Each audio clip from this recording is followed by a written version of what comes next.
Bonjour et bienvenue pour ce nouveau numéro de la bourse selon Euronext. Alors vous le savez, avec les experts d'Euronext, vous allez rentrer avec nous dans les coulisses des marchés financiers et comprendre de l'intérieur comment fonctionnent les rouages de la bourse. Et pour ce numéro, j'ai le plaisir de retrouver sur le plateau Aurélien Narmigno, responsable des indices ETF et produits de bourse chez Euronext. Bonjour Aurélien.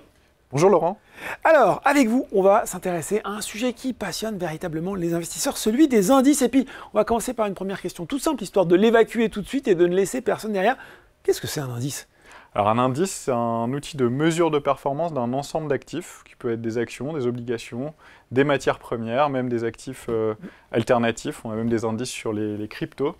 Et qui est un indicateur de l'état de santé d'un marché ou de la performance d'un portefeuille donné, qui peut être utilisé de diverses manières, soit comme sous-jacent des produits d'investissement, même comme indicateur d'information de la santé de l'économie, etc. Donc voilà, c'est un produit qui a des divers usages, mais on va en parler. On va en reparler parce qu'on va voir, effectivement, on va rentrer dans le détail de ces différents usages des indices. Bon, si on est français, même si on n'est pas familier de la bourse, quand on pense indice, on pense tout de suite au CAC 40, d'ailleurs, même parfois sans vraiment savoir ce qui se cache derrière ce nom, ni même que c'est Euronext qui gère cet indice. Alors, allez, si vous deviez nous dresser le portrait rapide de cette vedette de la bourse française en peut-être quelques dates, quelques chiffres. Oui, ça marche. Alors le CAC, c'est intéressant parce que c'est plus qu'un simple indice, c'est vraiment un emblème national, c'est le miroir de l'économie française qui capture les succès, les crises, les innovations, la transformation de notre économie depuis la fin des années 80. Oui.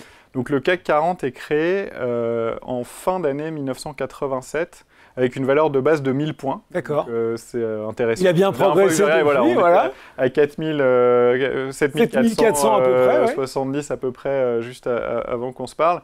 Et il a été créé par la Compagnie des agents de change, donc initialement le CAC. C'est ça le CAC, oui c'est ça.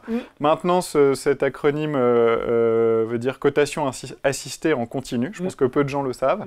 Et l'indice est officiellement calculé, publié à partir de la mi-88. D'accord. Voilà.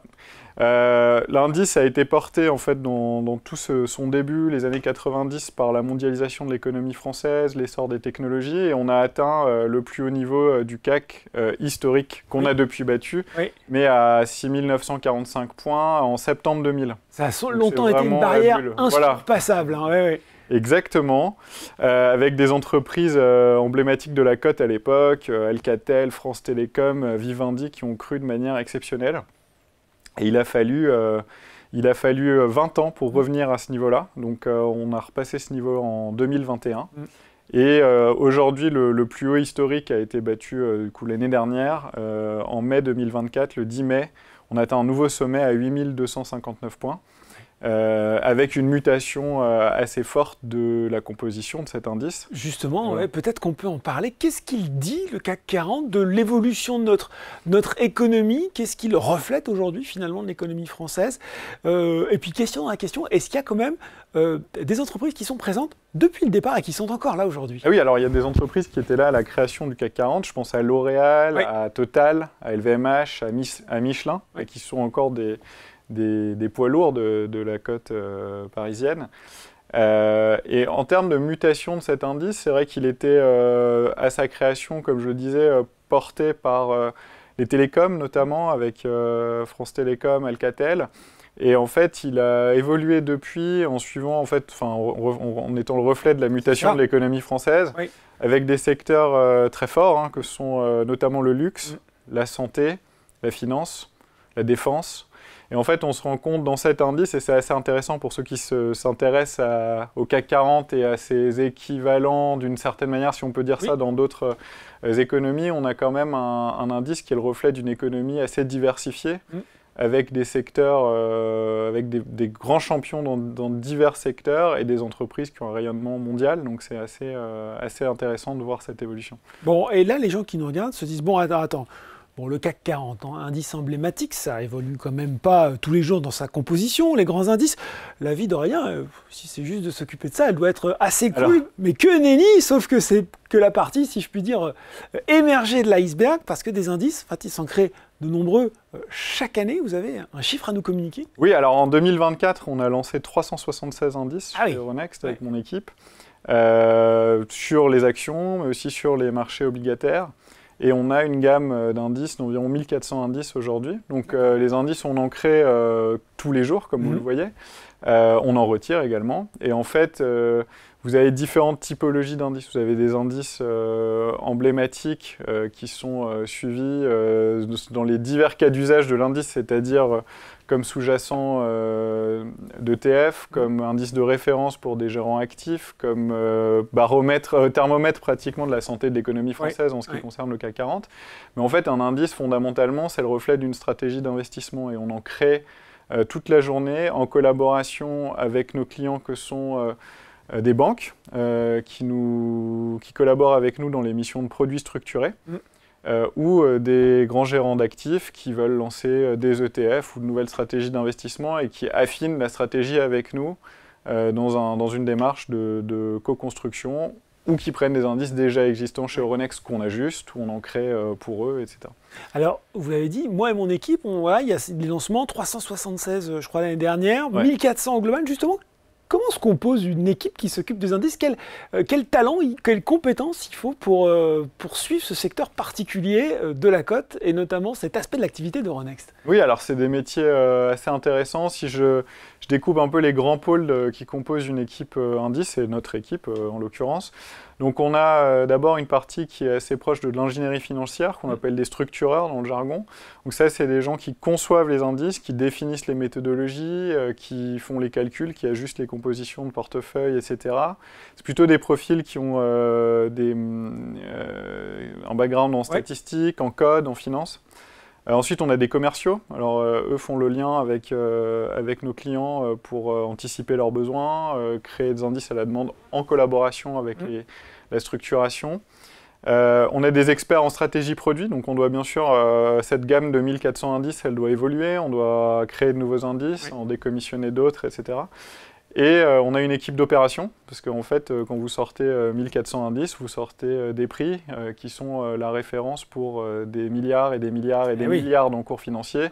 Et donc, tout le process de calcul et de dissémination de la donnée de marché ou de la donnée de ces indices fait l'objet d'un travail à part entière d'une équipe complète, en fait. Bon, alors c'est passionnant. Vous l'avez un peu expliqué, des indices qui servent notamment de sous-jacents à des produits financiers. C'est une grande part de votre activité. Est-ce que, on a évoqué le cas des ETF, est-ce que le développement des ETF, notamment en France, qui est un marché qui s'était peut-être développé un petit peu moins vite que les autres, mais qui est en train, j'ai le sentiment, de rattraper son retard, a porté une partie de votre activité? Alors, clairement, parce qu'en fait, la gestion d'ETF, qu'on appelle parfois gestion indicielle d'ailleurs, ou faussement passive, mais en tout cas, on parle de gestion indicielle qui suit du coup la performance d'un indice, fait que finalement la décision de gestion ou la définition de la stratégie de gestion est crantée dans l'indice au moment de la création de l'indice. Donc soit par le fabricant d'indices comme nous, soit en collaboration avec le gérant. Mais une fois que l'indice répond à un corpus de règles, en fait ce corpus de règles est ce qui définit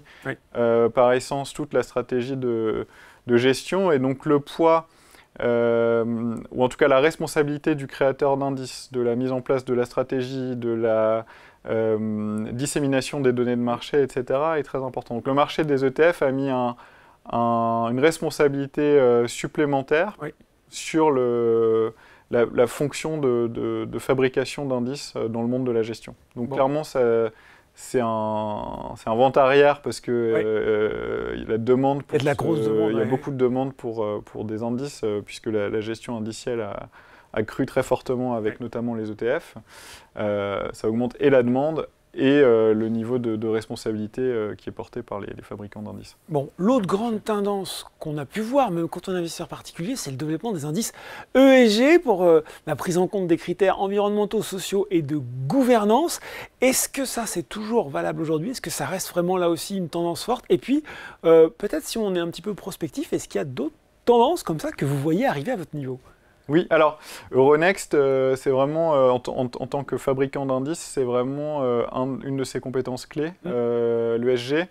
On a été un des pionniers en fait dans ce domaine avec le lancement d'une gamme qu'on a appelée Low Carbon en 2008 déjà, donc ça paraît loin maintenant depuis le ESG. On n'en parlait pas autant à l'époque d'ailleurs. Ouais. Exactement. Et en fait, on a développé à la suite de ça une gamme assez complète d'indices, notamment qui suivent des critères environnementaux qui sont les critères dont le E, S et G qui sont les mieux quantifiés et quantifiables, en tout cas qui ont le plus d'historique dans le domaine. Ouais. On a lancé des versions ESG de nos indices phares comme le CAC, donc il y a une version ESG du CAC qui répond à des critères un peu différents que celui du CAC 40. Et on a fait la même chose sur tous nos indices qu'on appelle flagship nationaux, donc le MIB pour la bourse de Milan, l'AEX à Amsterdam, le BEL en Belgique, etc. etc. Après, en termes de nouvelles tendances, alors nous, on est constamment en tant que fabricant d'indices à la recherche d'innovation, et l'innovation passe par l'intégration dans nos capacités de production d'indices et de calcul de bases de données, alors fiables, mais innovantes.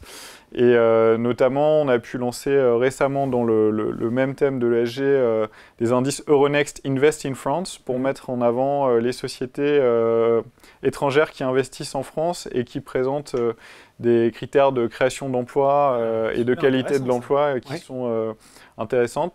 Après, en fait, le monde des indices est un monde qui accompagne en fait les préférences des investisseurs, et on est constamment à la recherche de nouveaux thèmes. Donc on a récemment lancé toute une gamme d'indices thématiques sur différentes industries, on peut se lancer sur différentes géographies, etc. Donc on accompagne les mouvements de l'économie en fait avec notre gamme. Bon, moi j'aime beaucoup l'indice Invest in France, j'imagine qu'on peut le retrouver sur le site Euronext. Oui, absolument. Bon, peut-être pour finir, vous n'avez pas le droit de me répondre d'ailleurs CAC 40. Est-ce qu'il y a un indice que vous aimez tout particulièrement? Moi je vous le dis, c'est le Next Biotech. Est-ce qu'il y en a un pour vous? D'accord, alors moi il y en a un que j'aime beaucoup, c'est le Euronext AI World Index. Ah, on va parler d'intelligence artificielle. Voilà, d'intelligence artificielle. J'allais vous poser la question. Donc c'est un indice qui répond à une demande croissante pour des solutions d'investissement dans ce domaine-là, et on y a mis en fait les 100 entreprises les mieux classées dans l'intelligence artificielle, la reconnaissance vocale, la vision par ordinateur, la linguistique informatique, etc. Vous retrouvez dedans, alors j'ai pris quelques noms emblématiques, mais de la cote dans le monde, vous avez Alphabet, donc la société mère de Google, ASML qui est le géant des semi-conducteurs néerlandais, enfin néerlandais mondial, mais basé aux Pays-Bas en effet, Nvidia, Intel, mais aussi Thales par exemple en France, Dassault Systèmes. Et donc je trouve que cet indice-là, il est intéressant parce qu'il capte une tendance qui est quand même en train de fondamentalement changer la manière dont on travaille et peut-être avoir un impact fort sur la productivité de nos économies. Donc je vous invite à... Vous nous redites son nom? Voilà. Le Euronext AI World Index. Voilà. Euronext AI World Index. Ben voilà, merci beaucoup Aurélien de nous avoir permis de partager pendant ces quelques minutes votre quotidien et le quotidien de votre métier, de votre activité, donc sur la spécialité des indices. Merci. Merci pour votre invitation Laurent. La bourse selon Euronext, c'est fini pour aujourd'hui, mais on se retrouve très bientôt pour un nouveau numéro.